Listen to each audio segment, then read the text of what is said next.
Everyone, আসসালামু আলাইকুম। আজকে আমি আপনাদের সবার সাথে শেয়ার করব একটা খুবই মজার রেসিপি, আর সেটা হচ্ছে আমাদের সবার প্রিয় আচার। আজকে আমি শেয়ার করব আচারের রেসিপি।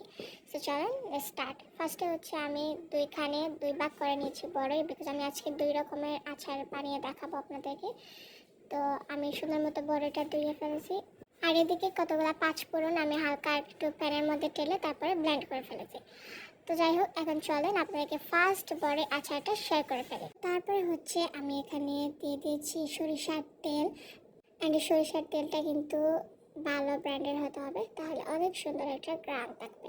দেন দিয়েছি আমি হচ্ছে হালকা রসুনটা আমি থেতো করে দিয়েছি। আপনারা হচ্ছে যে অন্যভাবে ব্লেন্ড করে দিতে পারেন, তবে থেতো করে দিলে অনেক বেশি ভালো হবে। রসুনটা আস্তে আস্তে থাকবে আর সুন্দর একটা গ্রাম করবে। তারপর এখানে দিয়ে দিয়েছি হচ্ছে যে আমি পাঁচফোড়ন দিয়েছি। ব্লেন্ড করা পাঁচফোড়ন দেওয়া যাবে না, মানে বলতে পারে এই আচারে সব কিছু আস্তে আস্তে দিতে হবে, ব্লেন্ড কিছু দেওয়া যাবে না। তারপরে এটা ভালো করে একদম নাড়াচাড়া দিয়ে ভালো করে ভেজে ফেলতে হবে। দেন দিয়ে দিব আমরা এখানে হচ্ছে আমাদের ধুয়ে পরিষ্কার করে রাখা বড়ই। বড়িটা দিয়ে আমরা সব কিছু আবারও ভালো মতো একদম মিক্স করে ফেলবো। অ্যান্ড এই পর্যায়ে কিন্তু বেশ ভালো করে বেশি করে নাড়াচাড়া করতে হবে, নাহলে মুড়ে ধরে যাবে। সো মুড়ে ধরলে আবার পরোটার টেস্ট একেবারে নষ্ট হয়ে যাবে। সো অবশ্যই ভালো করে নাড়াচাড়া করতে হবে। দেন নাড়াচাড়া করে তারপর আমরা উপরে দিয়ে দিয়েছি হালকা লবণটা দিলে কিন্তু এটা খেতে অনেক বেশি মজা লাগে। আর আপনারা চাইলে এরকম খালি খেয়ে নিতে পারেন, আবার চাইলে এটা সংরক্ষণ করে আচার দিয়েও খেতে পারেন, আচার বানিয়েও খেতে পারেন। আবার চাইলে এরকম ভিজিয়ে রসুন দিয়ে সব দিয়ে মাখিয়ে ধনিয়া পাতা এসব দিয়ে মাখিয়ে খেতে পারেন। সবভাবে অনেক বেশি মজা লাগে। অ্যান্ড এই তো আমাদের এই আচারটা একদম রেডি। এখন আমরা জাস্ট করে একটু নাড়াচাড়া করে ভিনেগার দিয়ে নামিয়ে ফেলবো। আপনারা যদি নগদ খেয়ে ফেলেন তাহলে ভিনেগার দেওয়ার কোনো দরকার নেই। তারপরে যে এখন আমরা সবাই এখান থেকে নিয়ে টেস্ট করতেছি কেমন হয়েছে না হয়েছে। তো এই যে দেখেন অনেক সুন্দর একটা কালার হয়েছে। আর এখন আমি আপনাদেরকে শেয়ার করবো দ্বিতীয় বড়ের আচার। সো চলেন, ফার্স্টে হচ্ছে বড় একটা কড়াই নিয়েছি, আর ওখানে দিয়ে দিচ্ছি সরিষার তেল। আর সরিষার তেলটা একটু বেশি করে দিবেন, তাহলে মজা লাগবে খেতে অ্যান্ড অনেকদিন ভালো থাকবে। তারপর দিচ্ছি তেজপাতা অ্যান্ড শুকনা মরিচ। আমরা আগের বড়েই কিন্তু তেজপাতা শুকনা মরিচ দিইনি, জাস্ট 3টা উপকরণ দিয়েছি: রসুন, লবণ অ্যান্ড পাঁচফোড়ন দিয়েছিলাম।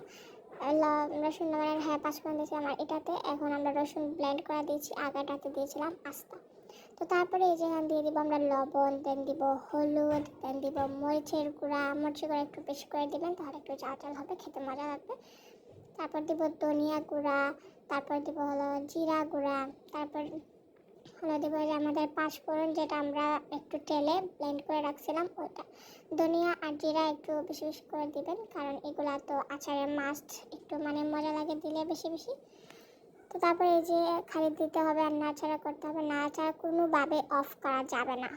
তারপরে এই যে আমরা তেলে যে পাঁচফোড়নটা রেখেছিলাম ব্লেন্ড করে ওটা দিয়ে দেবো। এটা কিন্তু আমরা অর্ধেক ব্লেন্ড করছি, ভালো মতো ব্লেন্ড করি নাই। ভালো মতো যদি ব্লেন্ড করে তাহলে এটা একটা যে সুন্দর গ্রান থাকে ওটা চলে যাবে আর কামড়ে পড়বে না। তারপরে এই তো আমরা দিয়ে দিচ্ছি এখানে আমাদের গুড়। এটা গুড়ের নাম কি আমি জানি না, সো দেখে নেন আপনারা। আমরা গুড় দিয়ে দিচ্ছি, একটু গুড় দেওয়ার পরে এটা কিন্তু হালকা একটু পানি হয়ে যাবে। তাও নাড়াচাড়া বন্ধ করা যাবে না, নাড়াচাড়া করতেই থাকবে। নাড়াচাড়া অফ করলে এটা মরে ধরে যাবে। অ্যান্ড এখন একটু আমরা নাড়াচাড়া করে দেন দিয়ে দিব আমরা হচ্ছে আমাদের যে বড়ইগুলা ধুয়ে রাখছিলাম। এগুলো কিন্তু শুকনা বড়ই, আমরা জাস্ট ধুয়ে রাখছি, সিদ্ধ করি না। সিদ্ধ করলে এটা একবারে নরম হয়ে যাবে। আমরা জাস্ট এরকমভাবে ধুয়ে দিয়ে দিচ্ছি। সো একে সবগুলা বড়ই দিয়ে দেবেন, অ্যান্ড দেওয়ার পরে জাস্ট ভালো মতো নাড়াচাড়া করতে থাকতে হবে। আমরা একটু করে দিচ্ছি, বিকজ আমাদের বড়ই অনেকগুলা আর কয়েকটা একবার ছোটো ছিল।